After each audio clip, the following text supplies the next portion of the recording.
Ladies, this is the Big Val Val Venis, and you're listening to Don't Try This at Home.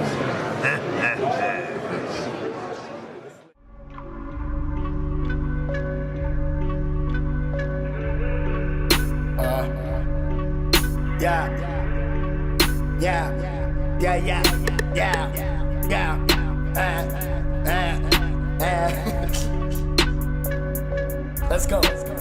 I remember these hoes frontin', told them bitches had dope coming. Beat the pussy like it stole some. Yeah, it might be a little ratchet, but you still gon' get some soul from it. Niggas gas got the stove running. Fuck the real, blew the whole onion.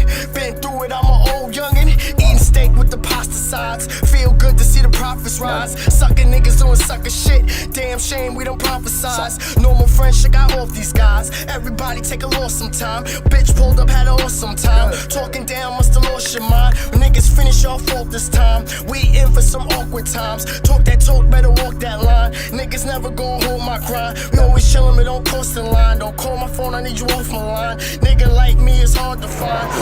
We here with Val, man.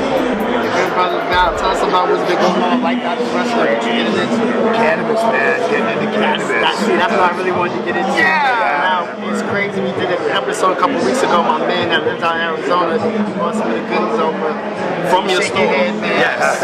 Quality product. The episode when we were done, it was from my man's store. Sweet. We was finished. On our podcast, so we're Very good.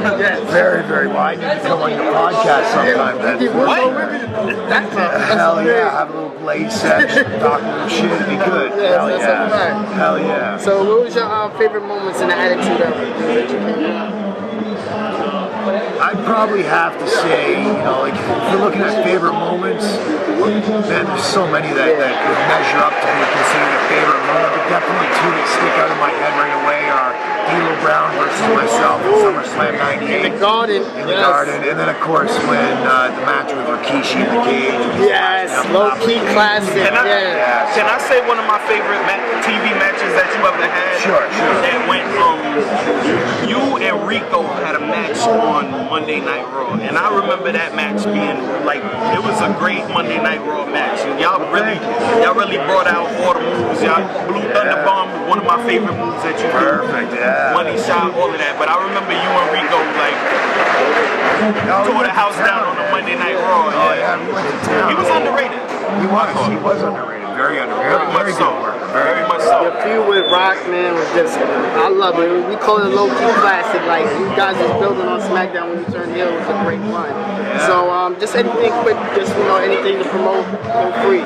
Yeah, man. So I got two YouTube channels. Of course, I got the Captain Show. It's all about cannabis. Come on to the Captain Show. You can go to CaptainShow.com. That'll take you right to my YouTube page. Okay. Captains is spelled with a K, so it's thecaptainsshow.com. And then, of course, my I guess you could say political advocacy YouTube page would be Top Shelf Anarchy. So definitely subscribe to that channel. We're asking law enforcement, courts, all kinds of different government employees real relevant questions that make them think about the careers they've chosen to pursue government jobs. And so we're making them see the career that they pursued from a different light. And hopefully that's going to open some minds. That's dope. Yeah, awaken. And that's different, and it's like you don't really hear that about people doing what you do, that's coming from post-wrestling career, still hustling, doing your wrestling career, giving back like that, that's real dope. Yeah, absolutely, we're trying, bro. Appreciate you. Like we say on the show, you're always invited to the barbecue, we got a red cup for my man. He definitely got to play at the barbecue. And we definitely got a blonde ready for him, get some of that New York green, that finest. I like it, bro. Legalize it. Legalize it. Legalize it, homies. I don't want to get no medical card no more. Legalize that. That's an extortion racket by a mob. Listen, man. Getting those cards. Nobody knows what. Unfortunately, we know better than anybody how messed up this, prohibition is. It's terrible. It's a prohibition. So I'm all the way for, businesses like yours trying to make this thing. I just work it though, and I got some stocks in it, but it's growing so fast, man. Yeah. We're in Canada now. We just opened up 3 shops in Maryland. So I mean, we're in Nevada now as well. So company's growing fast. It's just really incredible. Yeah. Hello, ladies. We here. Hello, ladies. You know, Hello, ladies. And make sure you legalize it. Legalize it. we're about to go talk some more. Thank you again, man. All of this money in here, why you so mad? Get you a bag. Niggas be hungry in here, why you so mad? Why you so mad? Giving it all of this energy, why you so mad? Why you so mad? I'm really your brother, not your enemy, why you so mad? Yes, y'all. Don't try this at home radio. We out here, we in the trenches, you know what I mean? Do what we do. Welcome to the Spider-Verse, bitch ass nigga. We here, don't try this at home, nigga. Heartbreak Julio, Low Vega, nigga. Gino the fucking book. Yes, y'all. We back here with the legendary Matt Striker.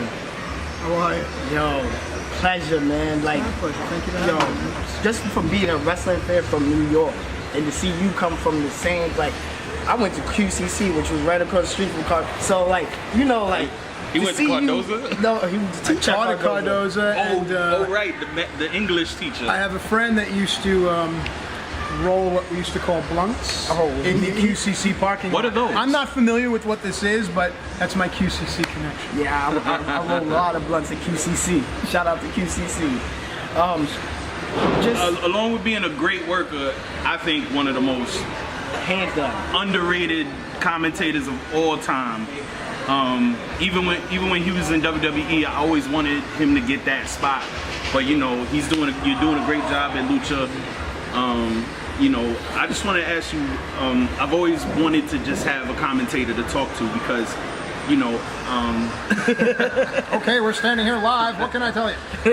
I mean, tell me when you have those headphones on, and you know, we'll bring it back to where you're currently at. But I always wondered when you're in WWE, when you have the headphones on, how polarizing is it to have the boss talking to you? Why, like, how did you work through that? Well, you know, a lot of people take what they read as gospel. Right. For me, a lot of times, the only person I ever really had in my headset was the executive producer of television. Okay. Doing television things, counting in and out to commercials or graphics or bumpers or things like that. Right.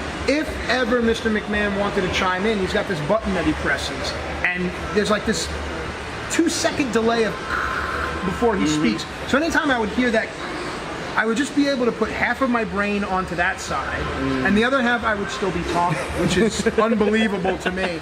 But 8 times out of 10, he's just going to really offer you something to help enhance the product. And I became so in tune with what my boss wanted that he would start a sentence, and I would just finish it before he could even finish it. So to me, it was almost natural. But again, I'm a God faith guy, so I just think that the supernatural was blessing me there.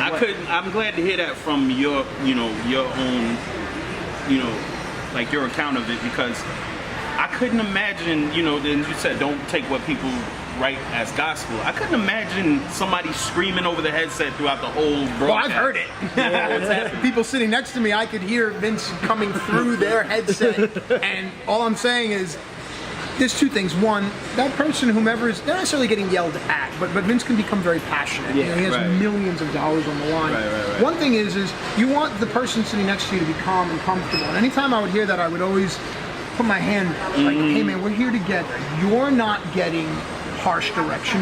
We are. Right. And I think that that's so important to do is, if you're working with someone, you want to lift them up. You don't want to keep them down, because if they're down and you're the only one up, you're going to look around and you're going to be all by yourself.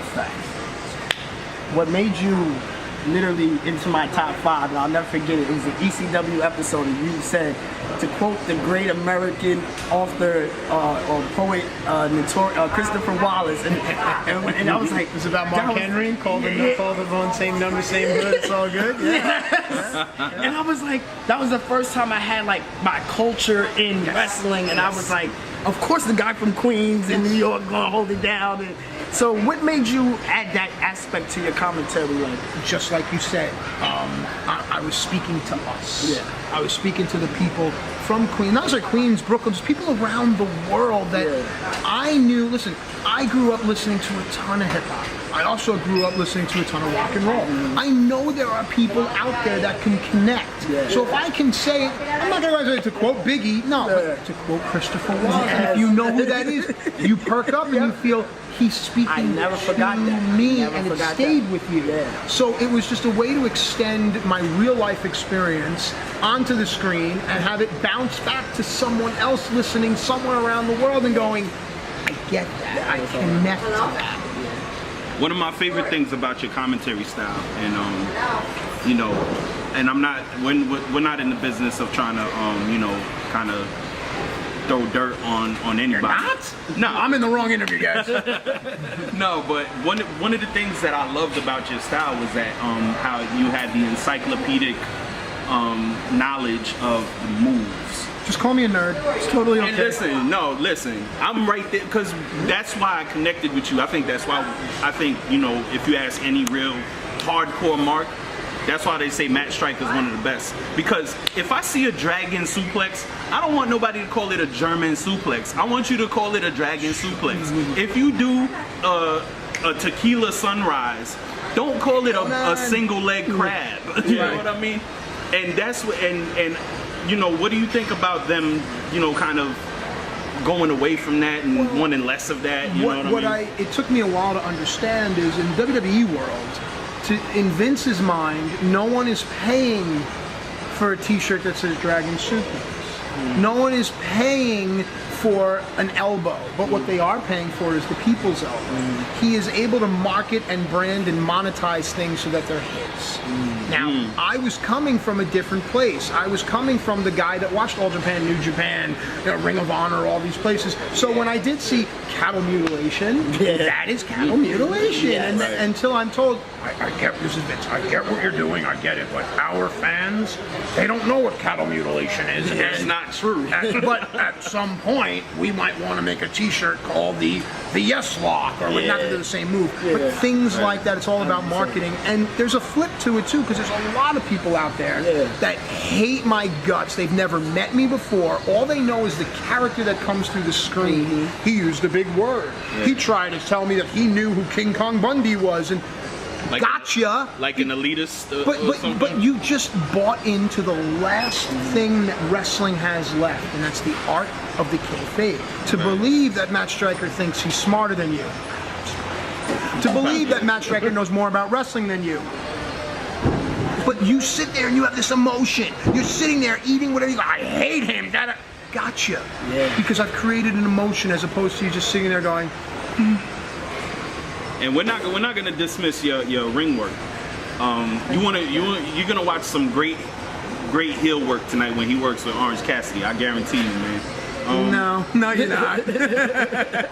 Well, I mean, I haven't seen the match yet. I'm only teasing. But that comes from going to Johnny Rod's school in Brooklyn, New York. Or going to the doghouse underneath the L and training with Low Key and Homicide. You gotta understand something. When I walked in as this undersized blue-eyed white kid that wants to do this, and they beat the holy hell out of me. They're gonna so test you. I had to learn. And it was when Homicide and Low Key, when they were all done with me, and my ear was folded and my nose was bloody, and they were like, "You'll be here tomorrow?" "Yes, sir, I'll be here tomorrow." And then we'd go and we'd sit outside, and I grew up loving hip hop. We'd freestyle rap. Well, the guys would be rolling up L's and stuff like that, and I was able to connect on something beyond just how we look. And now here we are in this day and age where we are really trying to educate people to get past what we see, right? Don't see people with your eyes, see people with your heart. And to the Low Keys and the Homicides and all the guys at Gleason's Gym in Brooklyn, New York, they saw me from my heart. So once I started to learn to wrestle, and then finally you get in there with guys like, there was a guy named Larry Briscoe, and then eventually get in there with Kurt Angle.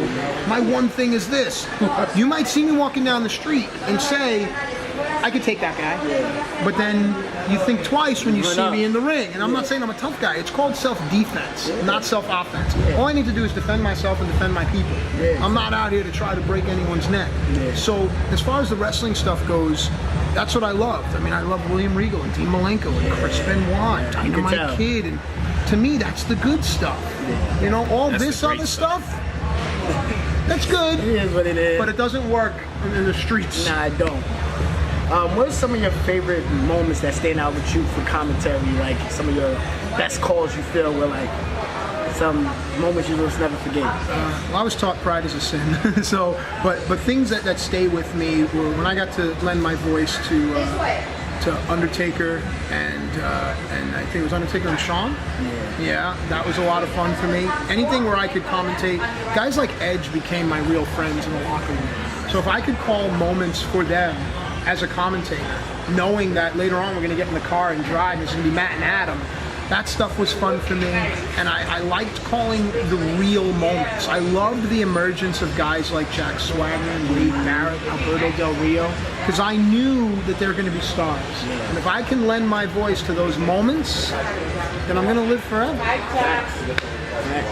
Let me ask you, I see that you're doing Lucha Underground, you've been doing that for a number of years, it's been successful. How do you feel about the growth of Lucha Underground? And I've been hearing you sneakily on MLW. I don't know what's going on, but what's going on? I would love to see you and Tony Schiavone as an announced team. Tony and I have done a couple MLW shows together, and the thing about Lucha Underground that I think is just amazing is a lot of people say that Lucha Underground has brought Lucha Libre to the forefront. And the real historians are going to point back to the night when I think it's Psicosis and Eddie Guerrero and Rey Mysterio tear down the ECW arena. But before that, people forget, it's Conan.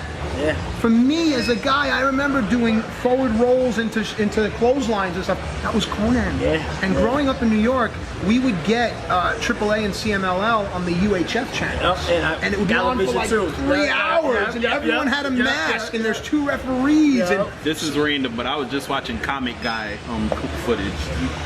That was the first thing they called him in WWF. Conan. Okay, before the Max Moon stuff. But just a mark. I like I like the fact that new styles are coming to the forefront now, especially Lucha Libre, because so many people can relate to it. It's not just the separation of kids and adults. Kids can love it because of the colors and the masks and stuff, and adults can love it because of the amazing athleticism. And the Lucha Libre style is a style that can't be replicated. I think the thing about Lucha that I think it's we kind of come to a point in the business is like what can you do? What else can you do? And Lucha has presented an option, like you can make it cinematic, and I think that's been biting from that. And that's why it's popular. That's why you see The Rock rocking a Lucha Underground hoodie, because it's unique, and I think your commentary is a big part. You know, when you go to a live event, you miss the commentary. You know, it's funny, my friend and I had an idea when we were working with WWE. We put it on the loudspeaker. We pitched to them called the WWE, and it would be this little thing that you get with your ticket, a little Bluetooth thing, where you can watch and listen to the commentary while you're in the crowd. And WWE passed on it. And I thought that would have been a multi-million-dollar idea. But yeah, the commentary is designed to enhance what you're seeing. So that's a great idea, though. Yeah. I would pay if I'm going to a live event. Patented, you can't steal it. Listen, if I'm at a live event, I would pay the money that you're talking about to just have a little. I would go to, but then I would want to go to because I'd rather just hear the commentary and just, you know, especially a feud I'm invested in, a story I'm invested in. Also, wrestling on the radio, I think, is something that needs to be explored. If you have someone that can really paint a picture, someone that can really talk about what's going on, then I think wrestling can be on the radio the same way football, baseball, hockey, and basketball can be on the radio. I think commentators like you and Joey Styles are capable. Joey's my guy. Joey, the one-man gang, man. You and Joey would be a crazy one. That would we called one ECW show. Wow. Joey and I. WWE ECW? Yeah, WWE. Okay. He was out there. I gotta check that on the network. I gotta hear that. But lastly, what does ICW mean to you? Yeah, people don't realize I got my start here. Yeah. I was a security guard here. No one was going to use me. No surprise there. And to be able to come back all these years later, someone like Jack Sabbath, who always really wanted to bring wrestling back home, to come here to Queens to be able to wrestle. I've got people here that I haven't seen in 20 years. A friend of mine and his son are here that I haven't seen since almost high school. So to be able to come back home and to realize that, you know, you see the same people going up the ladder that you do coming down the ladder. And I think it was Rakim that said, it ain't where you're from, it's where you're at. Yeah. So where I'm at is right here, right now, and there's no other place I'd rather be. To be able to come home, to be able to realize that you have never changed. Yeah. You know what I mean? And to me, that's the most important thing. So I'm thankful to God for the opportunities, and I'm thankful for you guys for spending your time with me. Likewise, we appreciate you doing that. Shout out anything you got going on in the future, whatever. You want to hear God laugh, tell him your plans. To me, I woke up this morning. Everything else is downhill from here. No matter what you're going through, just remember something. It could always be worse. Keep your head up. That's a fact. I'm looking forward to him and Orange Cassidy. I know I'm going to be entertained to the fullest. The legend, Matt Stryker, Don't Try This at Home Radio, salute. Yeah. It's a gym. It's a gym right here. Failed the whip test. If it wasn't my phone, I'd throw it on the sidewalk. I ain't with the side talk. Bye, y'all. Got body bags, don't jump in them. Got 5 for wildin' like drunk with me.